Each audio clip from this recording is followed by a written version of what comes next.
Kita masih tetap dalam topik keluarga. Kita akan terus belajar banyak tentang topik keluarga.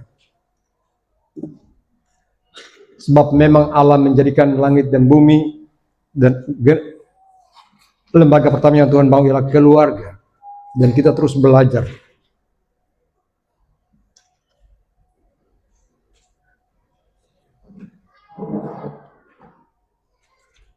Kejadian 37 ayat 1 sampai ayat yang ke-11.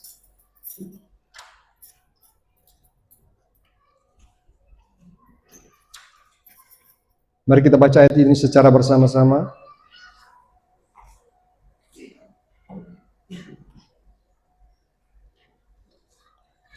Judul di Alkitab kita, Yusuf dan saudara-saudaranya.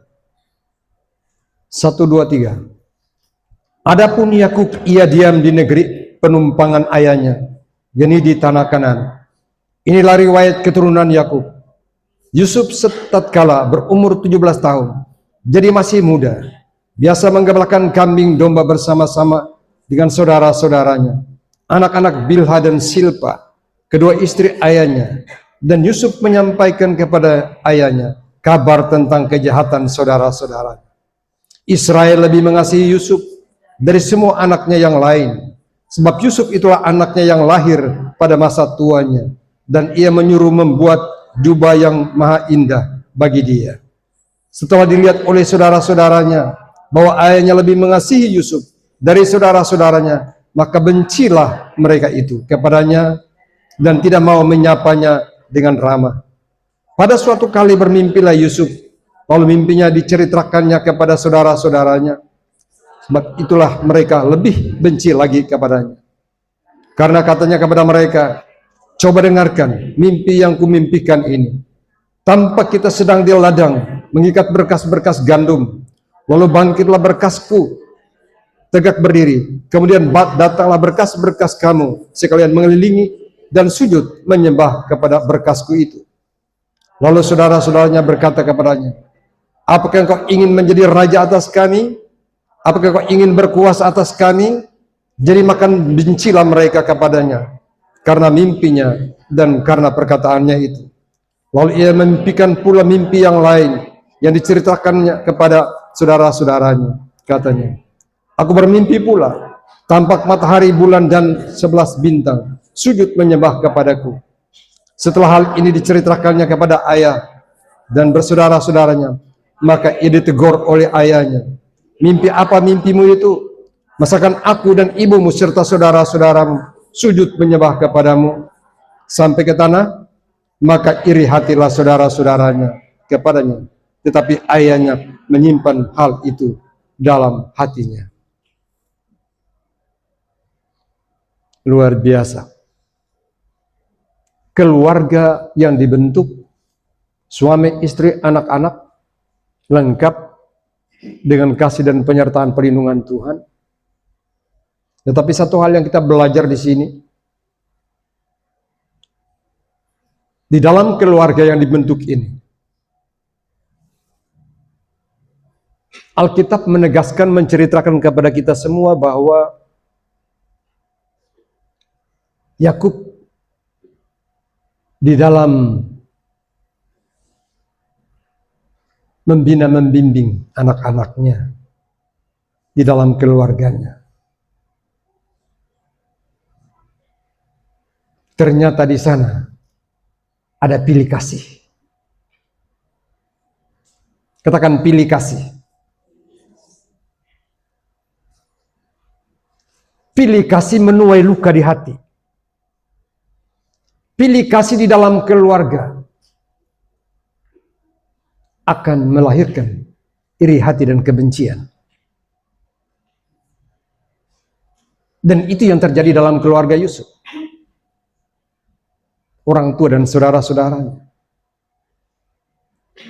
Bagian ini kenapa judulnya dikatakan riwayat keturunan Yakub. Tapi yang diucapkan pertama ialah Yusuf ketika masih muda 17 tahun. Biasa menggembalakan kambing domba ayahnya. Lalu dia menceritakan kejahatan saudara-saudaranya. Rupanya ia menceritakan kejahatan saudara-saudara zaman. Memang sikapnya yang cinta akan Tuhan, takut akan Tuhan, membuat berbeda di hadapan ayah dan ibu. Itu sebabnya ada perbedaan perilaku papa terhadap anak yang takut akan Tuhan dan yang jahat. Tetapi muncul iri hati dan kebencian yang dalam di tengah-tengah saudara-saudara. Bahkan orang tuanya di dalam mimpi Yusuf, papa mama bilang, mimpi apa mimpimu itu? Masakan kami, papa mamamu, saudara-saudaramu sujud kepadamu. Saudara-saudaranya katakan, masakan kau mau memerintah atas hidup kami? Luar biasa. Mari kita belajar untuk di dalam keluarga kita, bahkan di dalam komunitas kita, jangan sampai ada pilih kasih di antara kita. Amin. Karena pilih kasih yang pasti menimbulkan perasaan iri hati dan kebencian di antara kita. Saudara dengan saudara, kalau lihat papa mama pilih kasih di antara salah satu, mungkin dengan bentuk dan kisah seperti yang dialami oleh Yusuf. Karena Yusuf takut akan Tuhan, Yusuf mengasihi Tuhan, maka sangat disayangi oleh papanya, diberikan jubah yang maha indah. Dan itu buat papanya senang sekali. Kenapa anak-anak yang lain tidak seperti ini? Kira-kira seperti itu. Kenapa yang lain kakak-kakaknya semua hidupnya kok jahat? Tapi yang satu yang kecil ini justru dia sangat baik, hormati, taat, setia. Dalam usia 17 tahun. Begitu indah hidupnya. Dan rupanya itu yang membuat perbedaan itu. Semakin dibenci dan semakin dibenci ketika mimpinya disampaikan kepada orang tua dan saudara-saudaranya. Tapi hal yang berbeda dari seorang Yusuf adalah begini. Di tengah-tengah kebencian saudara-saudaranya, bahkan ketidakpercayaan papa mamanya terhadap mimpinya, visi yang Tuhan taruh di dalam hidupnya, dia pun tidak menaruh dendam dan benci, iri hati terhadap saudara-saudara. Visi yang ia pegang dari Tuhan karena janji Tuhan kepadanya melalui mimpi, membuat dia tetap teguh dan tegar untuk menghadapi setiap tantangan kehidupan yang bukan datang dari luar, tapi datang daripada saudara-saudaranya sendiri yang membenci untuk membunuhnya. Kita perhatikan poinnya di sini. Mungkin di dalam keluarga kita, mungkin saudara dan saya adalah salah satu anak yang diperbuat berbeda, diperlakukan berbeda di dalam keluarga kita. Karena kita belajar untuk mengasihi Tuhan, karena visi yang Tuhan taruh di dalam kita. Lalu tidak disukai oleh saudara-saudara kita, tidak disukai oleh keluarga kita, tidak disukai oleh keluarga, lingkungan kita, komunitas kita. Tetapi ketika visi Tuhan, mimpi Tuhan yang besar di dalam kita, kita pegang teguh, jangan tawar hati dan kecut. Tuhan bersamamu. Amin. Tuhan bersamamu. Tuhan bersamamu. Ujian saat menerima visi Tuhan, itu memberikan kekuatan, keteguhan Allah di dalam kita. Ujian dalam menerima visi Tuhan yang diterima oleh Yusuf, di tengah-tengah tantangan kehidupan melalui saudara-saudaranya, dia begitu tegar, dia begitu teguh, dia begitu nyaman karena perlindungan Allah ada padanya.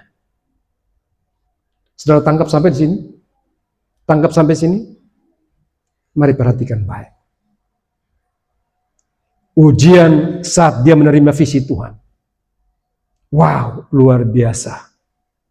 Berkali-kali dibenci oleh saudara-saudaranya. Direncanakan pembunuhan. Jubah yang maha indah dibuat papanya, dipakaikan papanya, disobek. Mereka tangkap dia. Jubahnya dicelup di dalam darah binatang. Dilaporkan kepada Yakub, anakmu telah diterkam binatang buas dan sudah mati. Tetapi mereka melemparkannya dalam sumur yang kering. Tetapi kasih karunia perlindungan Tuhan bagi orang yang pegang visi Allah.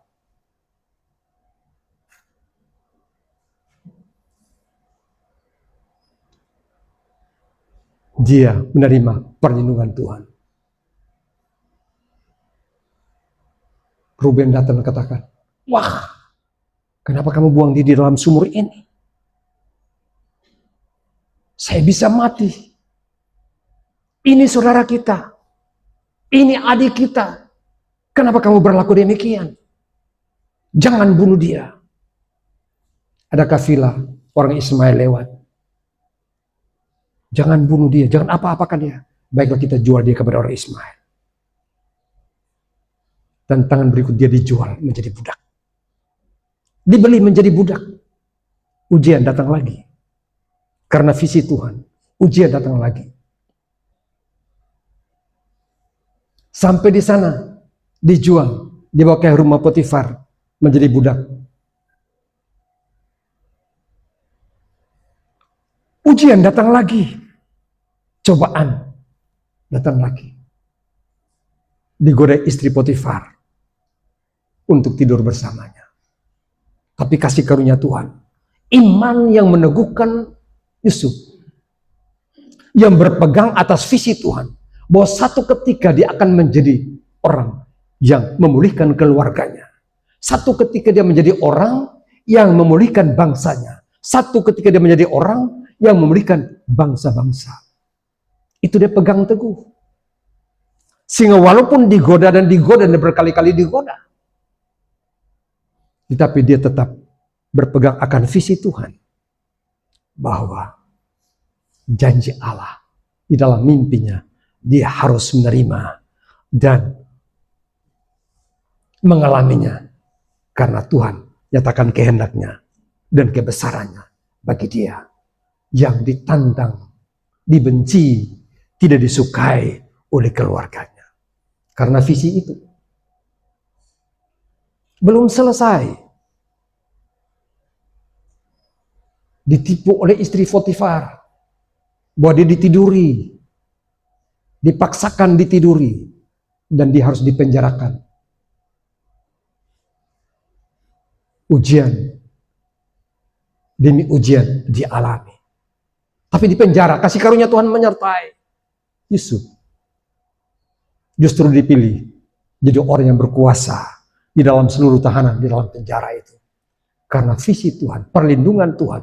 Karena apa? Bukan terjadi begitu saja, tapi karena dia takut akan Tuhan. Dia mau taat dan dengar-dengaran kepada Tuhan. Dia tidak benci saudara-saudaranya, dia tetap menghormati kakak-kakaknya, menghormati orang tuanya, sekalipun dibenci, tetapi tidak pernah dia membalas itu. Tetapi kasihnya tetap tersimpan di hatinya untuk melakukan visi yang Tuhan taruh di dalam hati, jiwa dan rohnya, untuk keselamatan keluarganya, untuk keselamatan bangsanya, bahkan Alkitab mencatat untuk keselamatan bangsa-bangsa. Berikan sorakan bagi Tuhan kita. Tanggapan keluarga terhadap mimpi Yusuf adalah kebencian. Sementara ayah menyimpan itu di dalam hatinya. Saudara-saudara benci, tapi Yakub menyimpan itu di dalam hatinya. Saudaraku, luar biasa. Dan Yusuf menjalani dengan sabar untuk melakukan visi yang Tuhan taruh di dalam hidupnya. Kisah Yusuf membuktikan kepada kita sekalipun dunia membenci kita, yang berpegang kepada firman Tuhan dan kebenaran dan melakukan, sekalipun sekitar kita membenci, tidak suka kita, dengan ketaatan kita, kesetiaan kita hidup di dalam Tuhan, tetapi Tuhan selalu bersama kita. Amin.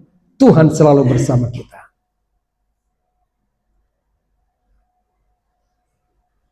Tos kiri kanan bilang, jangan takut, setia kepada Tuhan.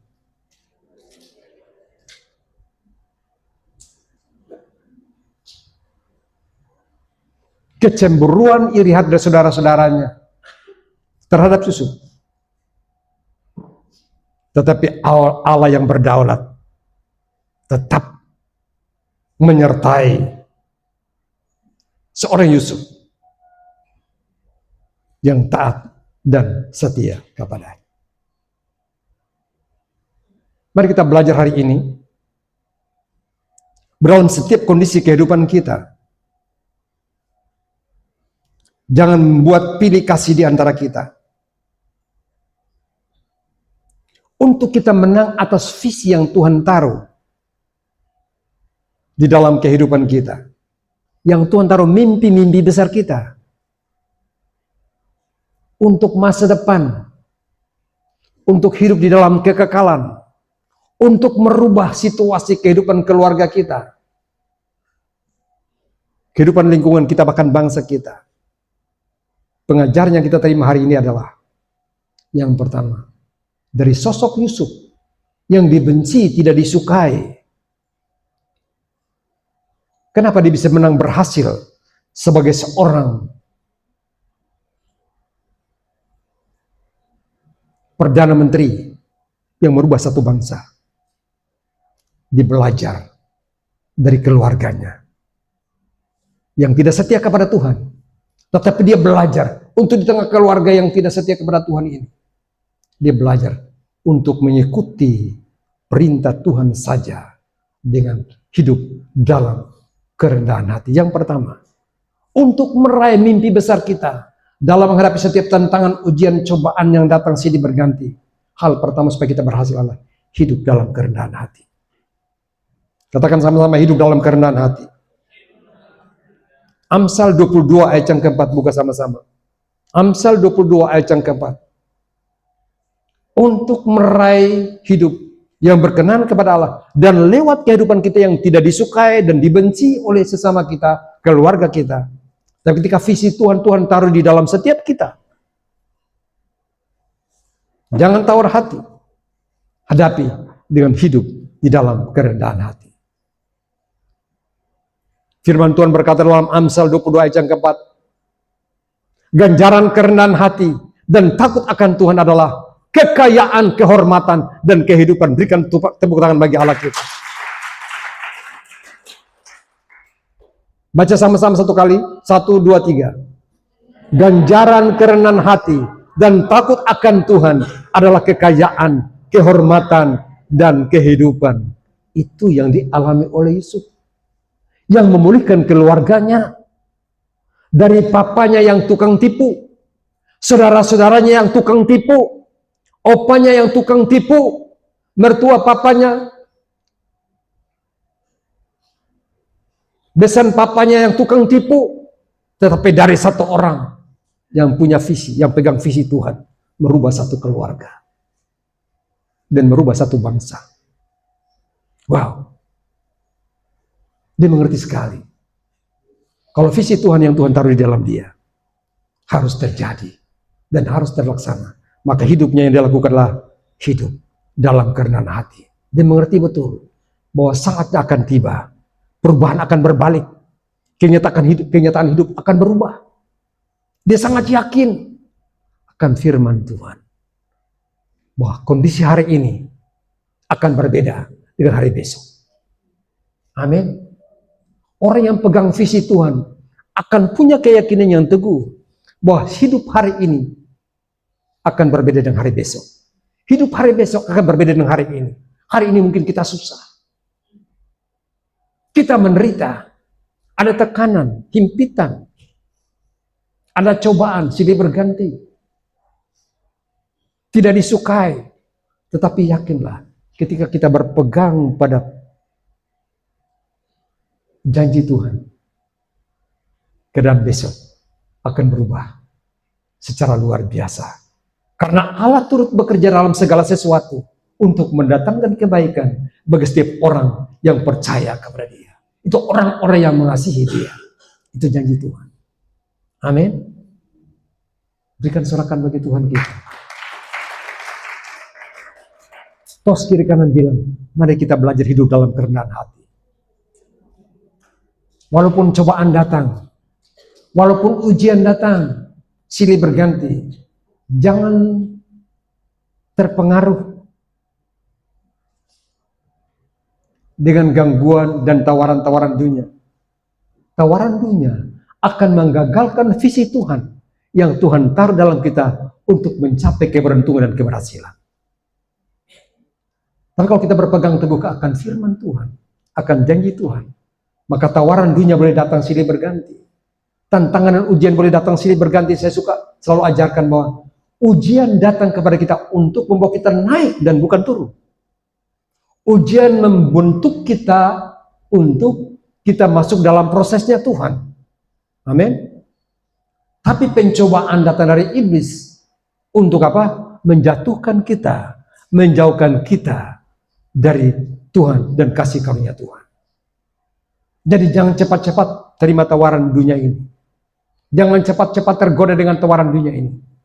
Tapi percayakan Tuhan dan hidup dalam kerendahan hati untuk berpegang teguh pada visi dan mimpi yang Tuhan taruh di dalam setiap kita untuk meraih masa depan gilang gemilang dan masa depan penuh harapan dalam hidup kekekalan. Berikan sorakan bagi Tuhan. Orang yang berhasil untuk pegang visi Tuhan, yang merubah kehidupan keluarga, merubah kehidupan lingkungan, merubah kehidupan komunitas, adalah orang yang mendengar suara Tuhan. Yohanes 10 ayat 27. Yang kedua, orang yang sukses hidup di dalam melakukan visi Tuhan di tengah-tengah ujian adalah orang yang selalu mendengar suara Tuhan.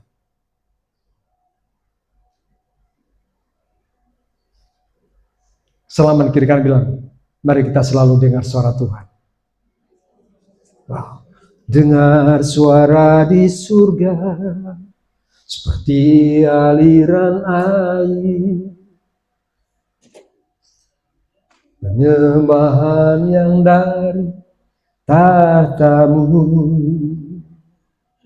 pujian pengagungan dari segala bangsa. Betulkah bukan pujian pengagungan dari segala bangsa bagi seorang Yusuf?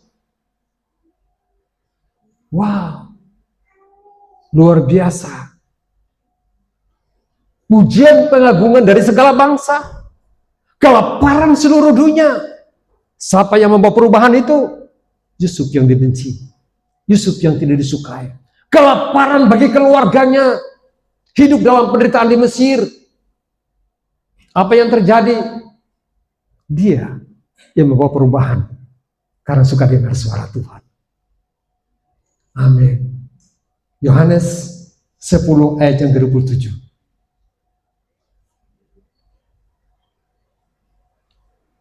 Yohanes 10 ayat 27 kita baca sama-sama.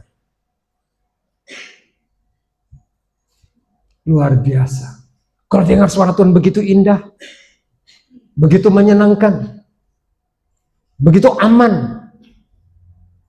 Firman Tuhan berkata demikian, 1, 2, 3. Domba-dombaku mendengarkan suaraku, dan aku mengenal mereka, dan mereka mengikut aku. Itu yang Yusuf lakukan. Yusuf mendengar suara Tuhan, dan Tuhan mengenal Yusuf, dan Yusuf mengikuti suara Tuhan.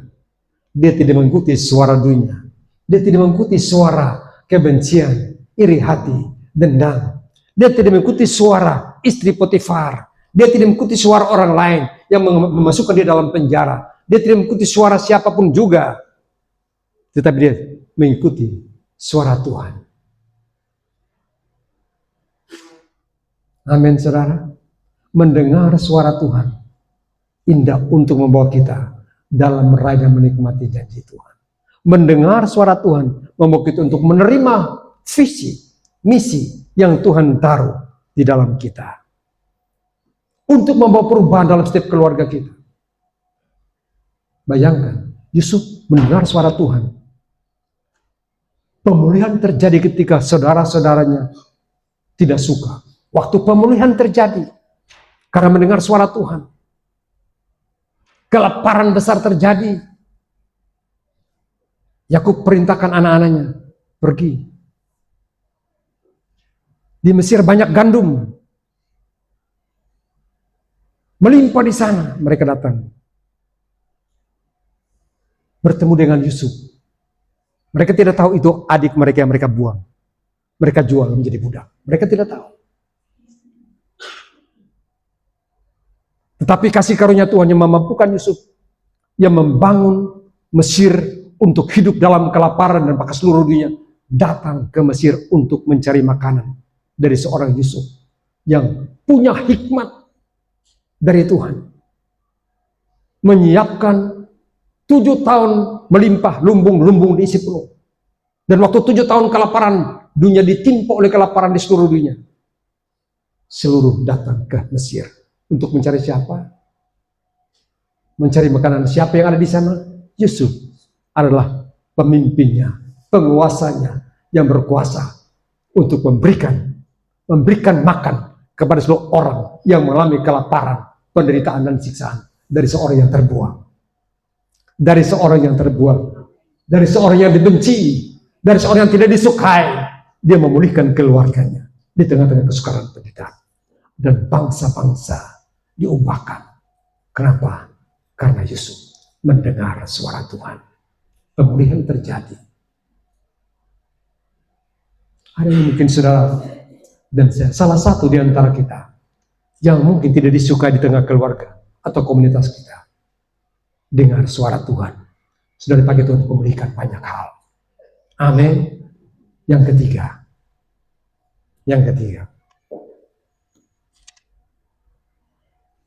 Agar kita sukses, berhasil dalam meraih mimpi-mimpi besar, visi yang Tuhan taruh dalam kita di tengah tantangan kehidupan. Hal yang berikut.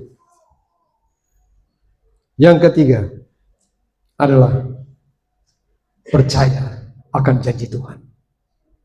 Bilang kiri kanan, percaya janji Tuhan. Hal pertama, hidup dalam kerendahan hati. Supaya berhasil dalam mimpi besar kita, visi yang Tuhan taruh sebagai orang yang percaya dan mengasihi Tuhan.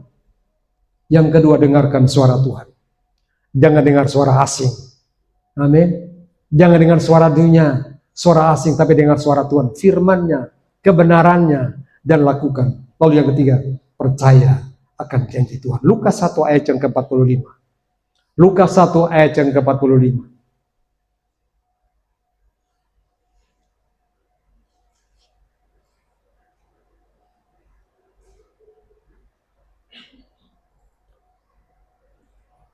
Buka sama-sama Lukas 1 ayat 45. Baca sama-sama 1, 2, 3. Dan berbahagialah ia yang telah percaya bahwa apa yang dikatakan kepadanya dari Tuhan akan terlaksana. Tepuk tangan bagi Tuhan kita. Luar biasa. Luar biasa. Visi dan mimpi besar kita untuk pemulihan besar terjadi dalam kehidupan kita di masa depan. Dalam hidup kekekalan. Dalam mimpi-mimpi kita, Tuhan berkata, kalau kau mau berhasil, hidup dalam kerendahan hati. Kalau kau mau berhasil, dengarkan suara Tuhan. Dan kalau kau berhasil untuk visi itu, percaya akan janji Tuhan. Dan firman Tuhan berkata, dan berbahagialah ia yang telah percaya, sebab apa yang dikatakan kepadanya oleh Tuhan, dari Tuhan, akan terlaksana. Apa yang Tuhan bicara kepada setiap kita, dan kita percaya kepadanya, pasti terlaksana. Dunia boleh menipu, dunia boleh berbohong, tapi Tuhan tidak pernah berdusta untuk kita. Asal kita pegang janji Tuhan pasti berlaku atas setiap kehidupan kita. Amin. Percaya saja. Bilang kiri kanan, percaya saja. Kita sudah belajar iman yang teguh, jangan goyah. Percaya saja, iman yang berjaga-jaga agar tidak melenceng. Percaya saja, iman yang tekun sekalipun ujian datang silih berganti.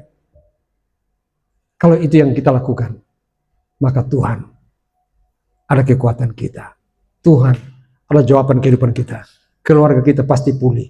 Sekalipun kehidupan kita hari ini seperti apa adanya yang kita alami, tapi ketika kita belajar untuk meraih visi Tuhan, hari esok akan kita nikmati dengan janji-janji Tuhan.